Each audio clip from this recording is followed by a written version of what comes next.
Hello नमस्कार सुप्रभात दोस्तों, मैं सतीश पाल अपने परिवार सिलेक्शन गुरुजी यूट्यूब चैनल पर आपका हार्दिक स्वागत है, अभिनंदन करते हैं। हम आशा करते हैं कि आप सभी स्वस्थ और मस्त होंगे। तो चलिए हम रोज की तरह आज भी जीएस के जो आपके एसएससी जीडी के एनालिसिस क्वेश्चन है उन्हें लेकर आए हुए हैं। ठीक, तो चलिए अपने प्रैक्टिस सेट की तरफ बढ़ते हैं और आज के अपने पहले क्वेश्चन देखते हैं।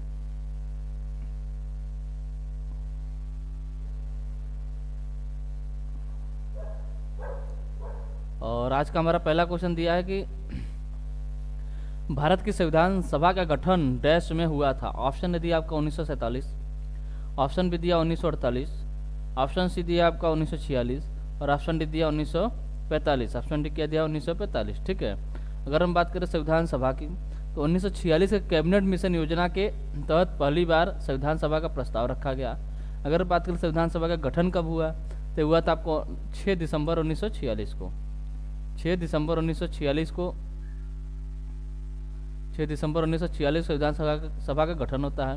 अगर पूछे संविधान सभा की पहली बैठक कब हुई थी, पहली बैठक कब हुई थी तो ये हुई थी आपकी 9 दिसंबर 1946 को। 9 दिसंबर 1946 संविधान सभा की पहली बैठक होती है, जिसमें आपके सच्चिदानंद सिन्हा को अस्थायी अध्यक्ष बनाया गया। इसको सच्चिदानंद सिन्हा को अस्थायी अध्यक्ष कब बनाया गया? 9 दिसंबर 1946 संविधान सभा की पहली बैठक में। ठीक है, और पूछे अगर सच्चिदानंद सिन्हा को ही क्यों अध्यक्ष बनाया गया था तो उस सभा के सबसे बुजुर्ग व्यक्ति थे, इसलिए उन्हें अस्थायी अध्यक्ष चुना गया। अगर हम बात करें संविधान सभा की दूसरी बैठक कब होती है, दूसरी बैठक हुई थी आपकी 11 दिसंबर 1946 को। 11 दिसंबर 1946 को दूसरी बैठक होती है, जिसमें आपके डॉक्टर राजेंद्र प्रसाद को डॉक्टर राजेंद्र प्रसाद को स्थायी अध्यक्ष चुन लिया गया। डॉक्टर राजेंद्र प्रसाद को स्थायी अध्यक्ष पूछे अगर से कब चुना गया तो संविधान सभा की दूसरी बैठक में, जो कि 11 दिसंबर 1946 को हुई थी। ठीक, बात करें अगर तीसरी बैठक की, तीसरी बैठक कब हुई थी तो हुई थी आपके 13 दिसंबर 1946। 13 दिसंबर 1946। ठीक, 13 दिसंबर 1946 को तीसरी बैठक होती है, जिसमें आपके पंडित जवाहरलाल नेहरू ने एक उद्देश्य प्रस्ताव प्रस्तुत किए थे। क्या प्रस्तुत किए थे? उद्देश्य प्रस्ताव प्रस्तुत किए थे। ठीक, तो हमारा क्वेश्चन था कि भारत की संविधान सभा का गठन डैश में हुआ था। कब हुआ था तो ये हुआ था आपको 1946। कब हुआ था? 6 दिसंबर 1946, यानी ऑप्शन सी हमारा जो है ये सही आंसर होता है। अगला क्वेश्चन देख लेते हैं। अगला क्वेश्चन दिया है कि प्रधानमंत्री की उज्ज्वला योजना डैश से संबंधित है। प्रधानमंत्री की उज्ज्वला योजना डैश से संबंधित है। ऑप्शन दिया आपको सामाजिक रूप से पिछड़े वर्गों के लिए रसोई गैस कनेक्शन का निःशुल्क वितरण। ऑप्शन बी दिया अनुसूचित जाति और अनुसूचित जनजाति के सदस्यों को निःशुल्क बिजली कनेक्शन। ऑप्शन सी दिया कि बच्चों के लिए बड़े पैमाने पर टीकाकरण अभियान और ऑप्शन डी दिया इनमें से कोई नहीं। तो पूछा प्रधानमंत्री उज्ज्वला योजना का। अगर पूछे प्रधानमंत्री उज्ज्वला योजना किससे संबंधित है तो इसका संबंध है सामाजिक रूप से पिछड़े वर्गों के लिए, सामाजिक रूप से पिछड़े वर्गों के लिए रसोई गैस कनेक्शन का निःशुल्क वितरण, यानी ऑप्शन 1 हमारा जो है ये सही आंसर होता है। अगला क्वेश्चन देखते हैं। अगला क्वेश्चन दिया लौंग एक मसाला पौधे के किस भाग से प्राप्त किया जाता है। मतलब लौंग जो है एक मसाला है जो पूछ रहा है कि पौधे के किस भाग से प्राप्त किया जाता है। ऑप्शन दिया आपका फल, ऑप्शन बी दिया तना, ऑप्शन सी दिया है जड़ और ऑप्शन डी दिया पुष्प कलिका। ऑप्शन डी क्या दिया है? पुष्प कलिका। ठीक, तो लौंग की बात करते हैं, एक मसाला है, सबको पता है। अगर पूछे पौधे के किस भाग से प्राप्त किया जाता है तो प्राप्त होता है कहाँ से? पुष्प कलिका से। जो एक मतलब सुगंधित पुष्प होती है, उनकी कली जो होती है उससे आपके लौंग प्राप्त किया जाता है। ठीक है, उससे लौंग प्राप्त किया जाता है। ठीक, चलिए अगला क्वेश्चन देखते हैं। अगला क्वेश्चन दिया ध्वनि तरंगे किसमें सबसे तेज गति से गमन करती हैं। ध्वनि तरंगे जो हैं सबसे तेज गति से किसमें गमन करती हैं। ऑप्शन दिया ठोस, ऑप्शन बी दिया द्रव और ऑप्शन सी दिया आपका गैस और ऑप्शन डी दिया आपका निर्वात। ऑप्शन डी क्या दिया है? निर्वात। ठीक, तो अगर बात करें ध्वनि तरंगे किसमें सबसे तेज गमन मतलब जो गमन करती हैं तो करती हैं आपके ठोस में। सबसे तेज पूछे सबसे अधिक गमन किसमें या सबसे तेज गमन किसमें करती हैं? आपके ठोस में। सबसे कम की बात करें तो आपके हवा में यानी गैस में। ठीक, चलिए अगला क्वेश्चन देखते हैं। किस भारतीय निशानेबाज ने FISU वर्ल्ड यूनिवर्सिटी गेम्स 2023 में 2 स्वर्ण पदक जीतने की उल्लेखनीय उपलब्धि हासिल की है। ऑप्शन दिया दिव्यांश सिंह पवार, ऑप्शन बी दिया आपका अर्जुन बाबूता, ऑप्शन सी दिया आपका संगमप्रीत सिंह बिस्ला, और ऑप्शन डी दिया आपको ऐश्वर्य प्रताप सिंह तोमर। ऐश्वर्य प्रताप सिंह तोमर। तो बात कर रहा है किसकी, किस भारतीय निशानेबाज, मतलब किस कौन से भारतीय निशानेबाज हैं जो FISU वर्ल्ड यूनिवर्सिटी गेम्स 2023 में 2 स्वर्ण पदक जीतने की उल्लेखनीय उपलब्धि हासिल की है। कितने स्वर्ण पदक, 2 स्वर्ण पदक जीते हैं। तो कौन है, वह आपको ऐश्वर्य प्रताप सिंह तोमर। कौन है, ऐश्वर्य प्रताप सिंह तोमर। ठीक, यानी ऑप्शन डी हमारा जो है ये सही आंसर होता है। अगला क्वेश्चन दिया कि निम्न में से कौन सी एक ध्वनि की इकाई है। ध्वनि की इकाई इसमें से पूछा कौन सी है।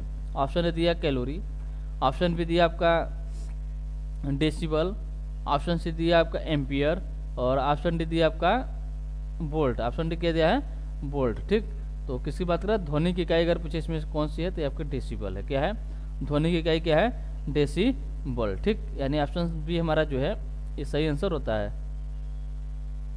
अगला क्वेश्चन देखते हैं। अगला क्वेश्चन दिया शांति स्वरूप भटनागर पुरस्कार निम्नलिखित में से किस संगठन द्वारा दिया जाता है।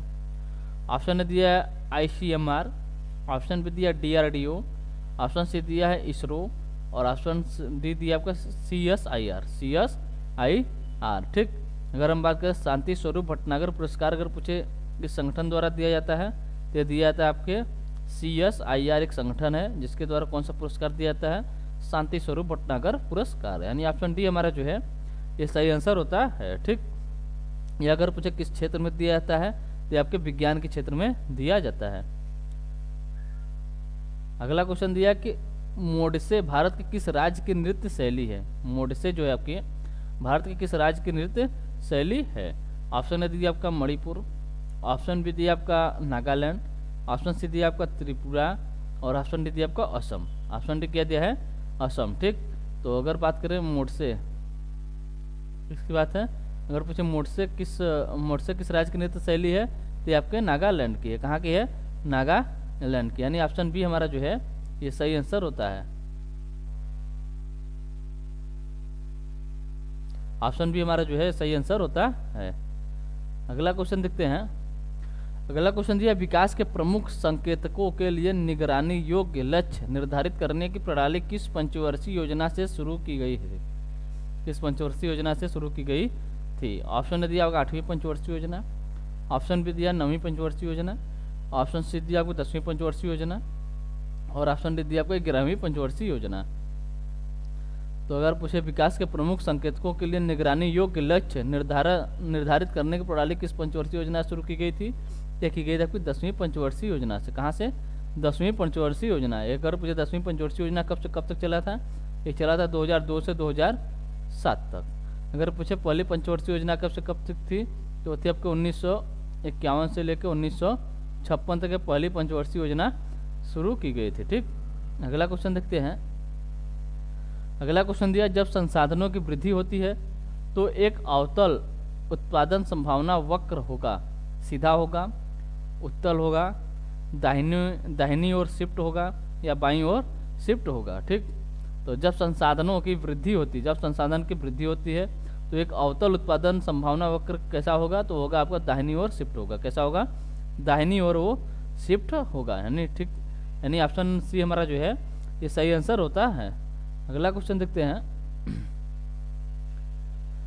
अगला क्वेश्चन दिया भारत में न्यायिक प्रणाली काफी हद तक स्वायत्त है।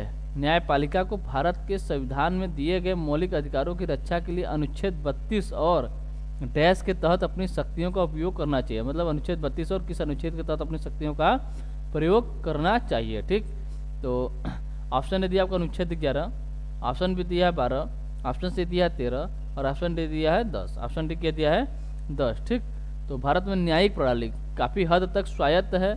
न्यायपालिका को भारत के संविधान में दिए गए मौलिक अधिकारों की रक्षा के लिए अनुच्छेद 32 और अनुच्छेद 13 के तहत, किसके तहत, अनुच्छेद 13, अनुच्छेद 32 और अनुच्छेद 13 के तहत अपनी शक्तियों का उपयोग करना चाहिए। ठीक, यानी ऑप्शन सी हमारा जो है ये सही आंसर होता है। अगला क्वेश्चन देख लेते हैं। अगला क्वेश्चन दिया डैश उभयधर्मी ऑक्साइड का सही उदाहरण है। Sodium oxide, aluminium oxide, magnesium oxide और कार्बन डाइऑक्साइड। ठीक, तो डैश उभयधर्मी ऑक्साइड का सही उदाहरण कौन सा है। तो अगर पूछे सही उदाहरण कौन सा है तो आपका एल्युमिनियम ऑक्साइड, यानी ऑप्शन नंबर 2 हमारा जो है ये सही आंसर होता है। ठीक, अगला क्वेश्चन देखते हैं। अगला क्वेश्चन दिया, एक बेसबॉल में डैश टाके होते हैं। एक बेसबॉल में डैश टाके होते हैं। ठीक, तो ऑप्शन ने दिया 108 टाके, ऑप्शन बी दिया है 261 टाके, ऑप्शन सी दिया 226 टाके और ऑप्शन डी दिया 186 टाके। ऑप्शन ने क्या दिया है 186 टाके। तो अगर हम बात करें एक बेसबॉल में जो है आपके कितने टाके होते हैं, तो होते हैं आपके 108 टाके होते हैं। कितने होते हैं 108 टाके होते हैं। ठीक है, जो कि ये टाके का मतलब क्या है, जो इसमें हाथ से सिले हुए डबल टाके का उपयोग किया था उसे ही मतलब बेसबॉल में टाके कहते हैं। ठीक, अगला क्वेश्चन देखते हैं। अगला क्वेश्चन दिया, हाल ही में हिंदुस्तान यूनिलीवर के प्रबंध निदेशक और सीईओ के रूप में किसने कार्यभार संभाला है। ऑप्शन ए दिया अजिंक्य पांडा, ऑप्शन बी दिया आपका रोहित जावा, ऑप्शन सी दिया आपका गुरमीत सिंह और ऑप्शन डी दिया संकेत कापसे। ठीक, तो हाल ही में हिंदुस्तान यूनिलीवर के प्रबंध निदेशक और सीईओ के रूप में अगर पूछे किसने का कार्यभार संभाला है, तो संभाले आपके रोहित जावा। किसने संभाला है, रोहित जावा। अगला क्वेश्चन दिया कि निम्नलिखित में से कौन से सही सुमेलित हैं। स्पूफिंग आगे दिया गया किसी वस्तु को चुराने या छिपाने के लिए। दूसरा दिया कि स्निफिंग, इसके आगे दिया कि नेटवर्क के माध्यम से चलने वाले सभी डेटा पैकेटों को देखने और रिकॉर्ड करने की तकनीक। ठीक, और तीसरा दिया कि स्मर्फिंग, इसके आगे दिया कि सर्विस अटैक्स के इनकार का प्रकार। ठीक है, तो पूछा इनमें से कौन सही सुमेलित है। अगर हम बात करें इनमें से कौन सही सुमेलित है, तो इनमें से जो आपके तीन ऑप्शन दिया तीन के तीनों सही सुमेलित हैं।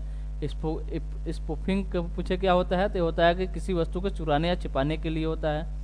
और स्निफिंग की बात करें तो नेटवर्क के माध्यम से चलने वाले सभी डेटा पैकेटों को देखने और रिकॉर्ड करने की तकनीक है। और स्मर्फिंग की बात करें तो सर्विस अटैक के इनकार का प्रकार मतलब स्मर्फिंग कहलाता है। ठीक, यानी ऑप्शन डी हमारा जो है यह उपरोक्त सभी जो है आपका ये सही आंसर होता है। अगला क्वेश्चन देखते हैं। अगला क्वेश्चन दिया कि निम्नलिखित में से कौन सा साइबर अपराध का एक प्रकार नहीं है। ऑप्शन ने दिया आपको DOS अटैक, ऑप्शन बी दिया डेटा ब्रीच और ऑप्शन सी दिया का रैंसमवेयर, ऑप्शन डी दिया आपका एंटीवायरस इंस्टॉल करना। पूछा गया है कि साइबर अपराध का एक प्रकार नहीं है। साइबर अपराध का एक प्रकार इसमें से कौन नहीं है। अगर हम बात करें DOS अटैक, ये भी है आपका साइबर अटैक का मतलब साइबर अपराध का एक प्रकार है।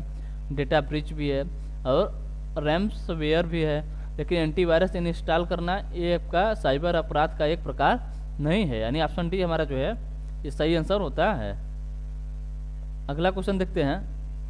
अगला क्वेश्चन दिया 2028 ओलंपिक खेल किस शहर में होंगे। ऑप्शन ने दिया पेरिस, ऑप्शन बी दिया आपका टोक्यो, ऑप्शन सी दिया आपका लॉस एंजल्स और ऑप्शन डी दिया एम्स्टर्डम। तो अगर हम बात करें 2028 ओलंपिक किस शहर में होंगे, तो होंगे आपके लॉस एंजल्स में होंगे। कहाँ होंगे, लॉस एंजल्स में, यानी ऑप्शन सी हमारा जो है ये सही आंसर होता है। ठीक, अगला क्वेश्चन देखते हैं। अगला क्वेश्चन दिया है भारत 2023 ताओयुआन तीरंदाजी एशिया कप स्टेज फर्स्ट विश्व रैंकिंग टूर्नामेंट में डैश पदकों के साथ पदक तालिका में शीर्ष पर रहा। कब की बात कर रहा है, 2023 की। ठीक, कितने पदकों के साथ ये पदक तालिका में शीर्ष स्थान पर रहा था। किसकी बात कर रहा है, भारत की बात कर रहा है। ऑप्शन ने दिया आपका 9, ऑप्शन बी दिया आपका 7, ऑप्शन सी दिया आपका 8 और ऑप्शन डी दिया आपका 10। तो अगर हम बात करें भारत 2023 ताओयुआन तीरंदाजी एशिया कप स्टेज फर्स्ट विश्व रैंकिंग टूर्नामेंट में 10 पदकों के साथ, कितने पदकों के साथ, 10 पदकों के साथ पदक तालिका में शीर्ष स्थान पर रहा था। यानी ऑप्शन डी हमारा जो है सही आंसर होता है। अगला क्वेश्चन देखते हैं। अगला क्वेश्चन दिया कि खेलो इंडिया आंदोलन के तहत YAS मंत्रालय ने 2024 तक देश भर में डैश खेलो इंडिया केंद्र स्थापित करने का निर्माण लिया है। कितने खेलो इंडिया केंद्र स्थापित करने का निर्णय लिया है। ऑप्शन ए दिया आपका 500, ऑप्शन बी दिया 1500, ऑप्शन सी दिया 2000 और ऑप्शन डी दिया 1000। ठीक, तो अगर हम बात करें खेलो इंडिया आंदोलन के तहत YAS मंत्रालय ने 2024 तक देश भर में कितने खेलो इंडिया केंद्र स्थापित करने का निर्णय लिया है? तो कितने? टोटल 1000। कितने? टोटल 1000। टोटल 1000 खेलो इंडिया केंद्र स्थापित करने का निर्णय लिया है, यानी ऑप्शन डी हमारा जो है ये सही आंसर होता है। ठीक है, तो चलिए आज के लिए सिर्फ इतना ही रखते हैं। मिलते हैं आपसे अगले सेशन में। अगर सेशन आपको अच्छा लगा हो तो लाइक एवं सब्सक्राइब जरूर करिएगा और शेयर करना ना भूलिएगा। ठीक है, तो मिलते हैं आपसे अगले सेशन में। तब तक के लिए टेक केयर, बाय बाय, जय हिंद, जय भारत।